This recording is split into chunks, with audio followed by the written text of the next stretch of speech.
ya Allah ya Rabb. Nah ieu mun carita keyakinan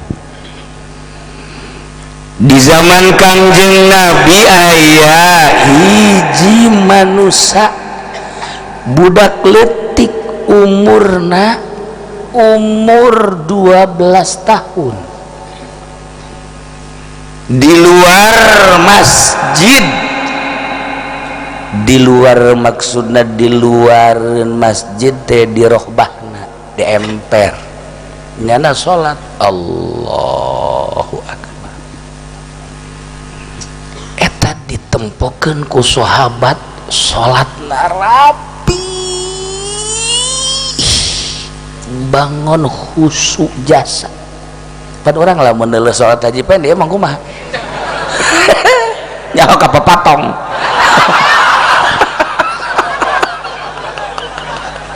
papatong luk-lukan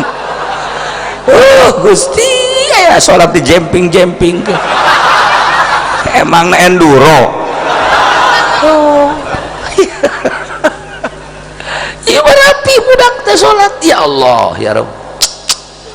Sahabat nempokeun beresnya assalamualaikum warahmatullah assalamualaikum warahmatullah ditanya ceng ai aceng umur sabaraha asana meureun 12 abdi teh udah cek sahabat nu nanya can balik 12 tahun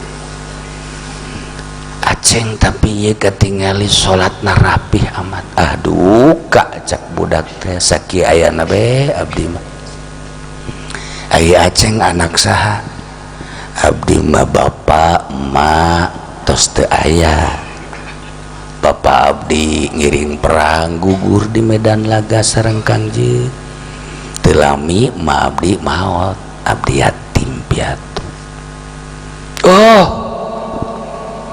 cek sahabat teh ai kitu mah ceng entos bae aceng dijadikeun putra angkat bapak bae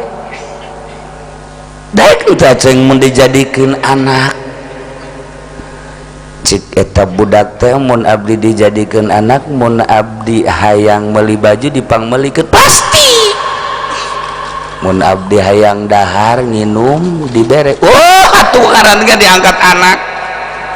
mun abdi misalnya hayang kendaraan dibelikeun tuh ngaran-ngaran anak lamun abdi misalnya muriang bisa nyagerkeun henteu aing nyagerkeun mah teu bisa ngan aing sakadar ngobatan mah inti mah nyagerkeun teu bisa nyagerkeun mah lamun malakal maut datang bisa henteu kira-kira bapak ieu nahanan malakal maut iya tuh moal sasahaga tuh moal bisa ai moal bisa kos kitu mah aceng mah mendingan hirup sorangan bae tawakal tu halallah ceurik eta sahabat nu mantak ceurik ibudak jelema nama tapi pikiranana kolot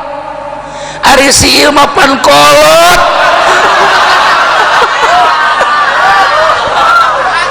tapi pan pikiranna orok lain budak teh orok ya nama nah iyalah ya Allah ya Rabbi cek sahabat ceng aceng kunaon boga pikiran pohara amat pohara aceng teh lain lalagan kitu be cek manehanana ai kira-kira bakal teu bisa nyagerkeun mah ai nu nyagerkeun mah Gusti Allah teu maning ka Allah ai kira-kira datang malakal maut ajun teu bisa ditahanan mah ku bapa atuh maningan ka Allah geus ulama hirup sanajan budak endeu ka Allah sorangan bae dahar nginum urusan Allah pake urusan Allah kendaraan urusan Allah dek dipasrahkeun diri abdi mah ka Gusti Allah diusapan ku sahabat ceng aya ceng boga ilmu ti mana ilmu maka bagi ti Kangjeng Rasulullah kula nu budak bage ngadengekeun mak nyai bapak sakitu kolot teu ngadengekeun aing jadi isin baca kolot teh budak aing ngadengekeun bebeneran mah diasupkeun ka jero hate masyaallah boga keyakinan si ieu mah ngaji ti leuletik datang ka salengkah deui ka kuburan masih kene can boga keyakinan datang ka kuari dagang masih dioplos kene ngabohong masih beuki kene kreditan mobil aya kene motor kreditan kamari ge 4 bulan teu dibayar dicokot kolot ya Allah ya Rabb Gusti Allah. Jadi kecaritakeun ngaji mah urang ge kabehan lain lalagaan di mana aya ceramah didengekeun komo ngaji sapopoe boga guru masing-masing